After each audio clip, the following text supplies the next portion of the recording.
what is it about this place that just has you on fire, girl? What is it about this Ghana? What is this Ghana? So this is a perfect opportunity for me to get to share some of those things I've learned about myself and some of those things I've learned about the Ghanaian community that can help anyone who is just looking for a more fulfilling life. Later, I would go on to Nigeria and different African countries, and I realized that like that hustling spirit is really the spirit of Africa. Really go back and forth with this admiration for the hustling spirit in Africa, in Ghana specifically, because I do realize that maybe some people. Welcome back, my beautiful, intelligent, resilient gems. It's your girl, Niadi E. If you are new here, I visited Ghana for the first time in 2021. I have literally been back ever since. I even lived in Ghana briefly, took an extended stay in 2022 to 23. And y'all, I just have this deep love for Ghana, and I have all these gems that I want to share with you all as I continue to gather them actually throughout my travels, not just to Ghana, but to different countries on the continent, okay? If you are interested in African travel, African history, if you are just very passionate about the diaspora reconnecting to our ancestry, if you are passionate about Jesus, okay, this is a channel for you. Don't forget to like, don't forget to subscribe, and I want you to keep on watching. I'm gonna put the poll somewhere on the screen, but I posted a poll on the community tab, right? And I told y'all that I would be going to Ghana this December, actually. Woo, woo, woo, woo. I asked you all, like, which video would you like to see as I prepare? Because y'all, I am I'm so excited, and just, it's like a wave of relief and just gratitude just swept over my body when I realized that I would actually be able to make this happen for myself with my job here in the States. So I'm excited for what's to come. I'm excited to let my hair down, excited to meet some new folks. I feel like I didn't, connect as deeply as I could have with folks in the diaspora who did repatriate to the continent. So I definitely want to spend some time doing that during my December in Ghana trip, okay? If you are looking for a guide, I do have a travel agency called Brafier Tours. I'll leave all the links below. Definitely check it out. We have a bunch of things launching in 2025. Our website, all-inclusive tours. But in the meantime, definitely check out our social media page. You can DM us. You can even fill out our Google form. I'll leave all the links below. In this video, we're going to be talking about the lessons I have learned throughout my travels to and through the African continent, specifically Ghana. I've experienced about 8 months total in Ghana, so I really just want to share some of the things I've learned with you all. I know sometimes people wonder, like, what is it about this place that just has you on fire, girl? What is it about this Ghana? What is this Ghana? So this is a perfect opportunity for me to get to share some of those things I've learned about myself and some of those things I've learned about the Ghanaian community that can help anyone who is just looking for a more fulfilling life. So if you're interested in that, definitely keep watching. So the first thing that Ghana taught me for sure was identity, okay? I feel like as an African American, and you can comment below if you have faced this struggle as well. So for me, before I went in 2021, I went during that summer period. Prior to that, in 2019, once I heard about this Ghana thing, right, this Ghana place, this Ghana. When I heard about it, I had already begun to feel this call. It's kind of like someone has this invisible string and they're like pulling you, and it's slow, but it's steady. And you try to ignore it, right? But it continues to pull you until you get to the edge of the cliff, and they can't pull you anymore. You have to just jump, right? And so I was feeling that pull for a very long time, like I know many of you all are at this moment. For those of you who haven't been, you're experiencing that pull. Look, let me pull you. Let me pull. You're experiencing that pull, and it's going to get to a point where you can no longer be pulled. You just have to go ahead and take that jump and take that leap of faith. And that's what I experienced in 2021. Okay. So hear me. I was not completely certain, as I was planning this trip, I was not certain that I would be safe. I was not certain that I could trust the tour guide I was going to use. I was not certain that it was worth me spending all of this money to go. But what I did know, what I was certain about, was that it was God orchestrated. That's how I felt. I was like, why do I keep feeling this sense of I need to go to the continent? I need to go to Ghana. I need to go to this place, right? And Ghana wasn't the first African country I visited. I can talk about it in a different video. Let me know if you would like to hear about that. But I did visit South Africa first and didn't experience the same relief, the same, come to Jesus moment and I'm with my ancestors moment. I did not experience that same feeling in South Africa. If you know, you know. Okay, so if you don't understand this, it's okay. But for my folks who are in the diaspora, who are feeling this call, typically we experience what I like to call this identity crisis, for lack of a better term, right? It's this feeling that you know that you're African American, right? You know that you have ancestors who, were freedom fighters, who fought for us during the civil rights, who did all these things. You are familiar with the idea of slavery and those sorts of things, and you're proud of what your ancestors could do in the States. But there is a deep dwelling in you, I hope that's the right word, that knows that there is a part of you that extends past the borders of the United States. Comment below if you understand what I'm saying, because I know I have a select audience that understands what I'm saying. A part of you knows that there is a piece of you that extends past the borders of the United States, that extends past this idea of slavery, right?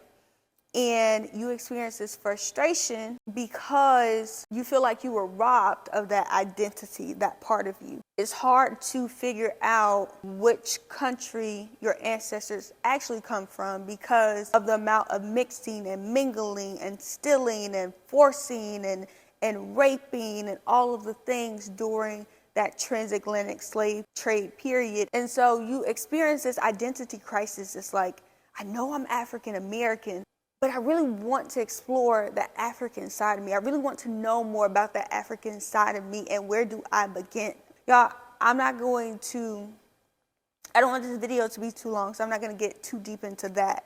But you have this sort of identity crisis, and that is what is going to push you to actually go explore the continent. And when I tell you doors open, and I'm not even just saying like financially, I mean like internally, doors just open once you actually take that leap. I mean it. So my first point was that I felt this deep sense of identity, this deep sense of belonging once I visited Ghana, and as I continue to go, I feel like I'm a part of this community that I never had access to before because of the lies, because of the propaganda, because of, the negative narratives that were put out about the African continent, about there being beasts, about them being savages, about them not wanting us there, about the poor children with the flies swarming around, all the things, y'all. You've heard it all before, right?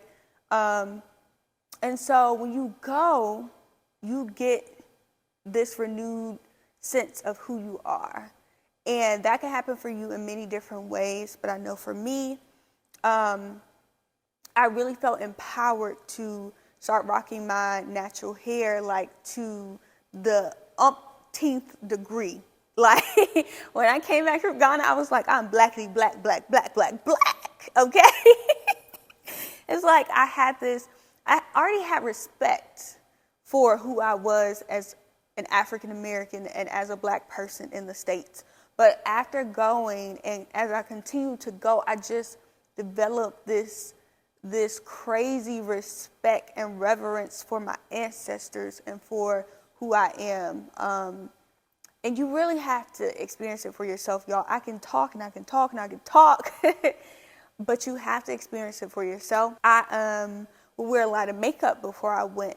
After that trip, I decided to start going more natural. I just became more confident in who I was. Okay, y'all, so my camera actually died, and unfortunate, my camera died, so I only have my GoPro. So we're gonna finish the video with what we have, and let's do it. So like I was saying before, you experience this identity crisis, but for me, my first point was that once I got to Ghana, and as I continue to experience my travel in Ghana, I continue to develop this deep sense of who I am, and I get to learn more about what it means to be Niadi, what it means to be Niadi as a Black woman in America, as an African American woman in America, and what does it mean to be Niadi who has ancestors who extend and who have experiences beyond the American borders. So I can definitely talk more about that maybe in a separate video if you all would like.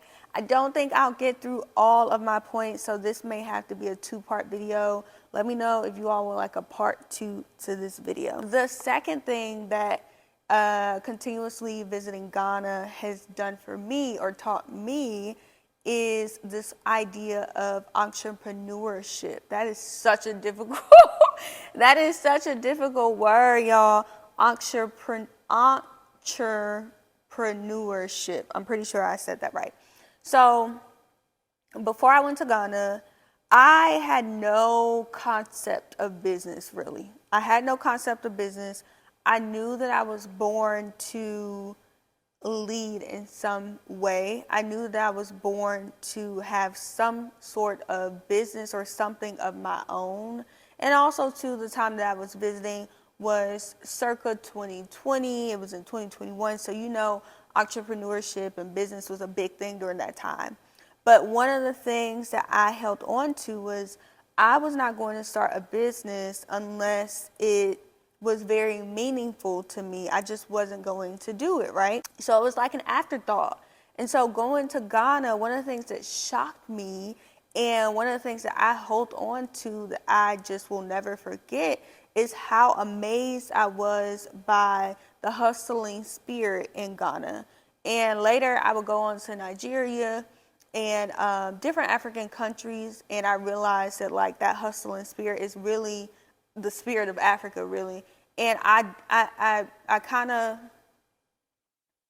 of go back and forth with this admiration for the hustling spirit in Africa, in Ghana specifically, because I do realize that maybe some people, for example, the sweet little ladies in the streets who hawk, and the men too. So when you go to Ghana, you can literally be in traffic and you can find almost anything you need. Just that whole idea of I have to get it by any means, I have to get it by any means, I got to do it, I have to do what's necessary, there is no excuse for me type of mentality. I respect that so much, okay, from Ghanaians in particular. And like I said, I kind of go back and forth between my admiration for it, because I do realize that maybe if there were jobs in Africa, if there were jobs specifically in Ghana for the younger folks and even for the older folks who have gone to college, if there were jobs waiting for them when they graduated or opportunities waiting for them when they graduated, maybe they wouldn't be hawkers on the street. And not everyone does that. So just to keep, a well-rounded narrative, not everyone is a hawker, but it is a very prevalent source of income for many folks in Ghana. So I kind of go back and forth between my admiration with that, but seeing that and seeing how persistent the merchants were when they would try to get you to buy something, I would say no at first, right? Or I would just kind of look at it, but I wasn't really sure if I wanted it, and I really didn't need it because I was on a budget. But they would say something that would like pull me in, or they just wouldn't take no for an answer.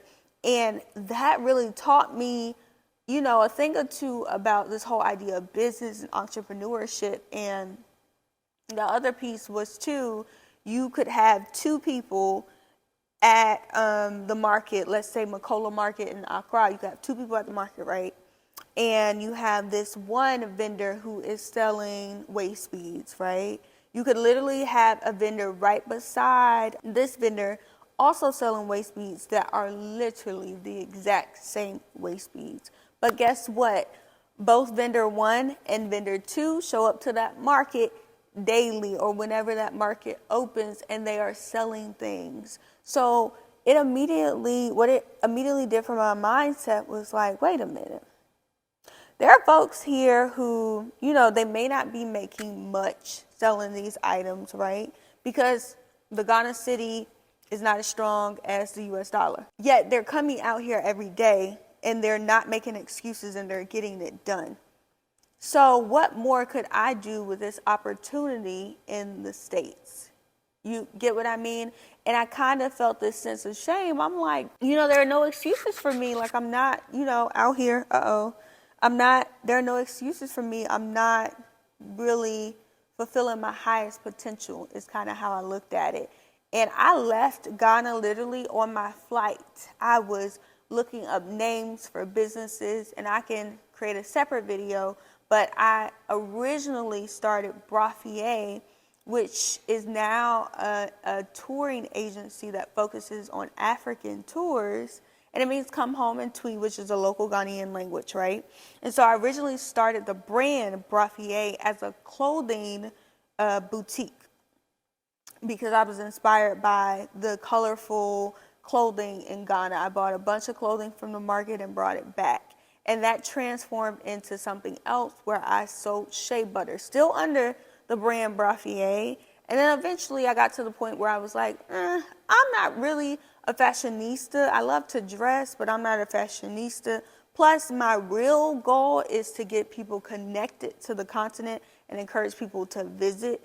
So the most direct thing for me was a touring agency, an education agency where I get to work with children and I also get to bring people over. So, just going, my whole mindset shifted about like the idea of business, and I went all in when I got back from the United States.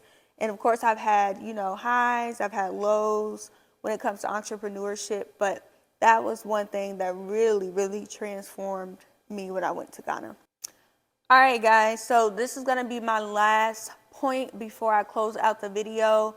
Unfortunately, I was yapping too much. So this will have to be a part one of a series. So let me know if you would like a part two below. But my last thing for now that Ghana taught me or gave me was this idea that America is not the center of the universe. And a part of me knew that prior, right? But it's different when you get to experience it firsthand and you get to travel. I think as African Americans here in the United States, we are so used to certain things. We are so, what's the word I'm looking for? We are so desensitized. That's the one. We're so desensitized to certain behaviors, to certain prejudices, to certain, subtle racism here in the States, and even just a way of being, how we go about different things, that we really think that America is the center of the universe and there's no other way to do things. And the thing is I'm not saying that it's a bad thing, right? Because you don't know what you don't know, right? And that's why travel is so important. And I understand y'all like Europe. For those who can afford it, I understand it may be a little bit more affordable.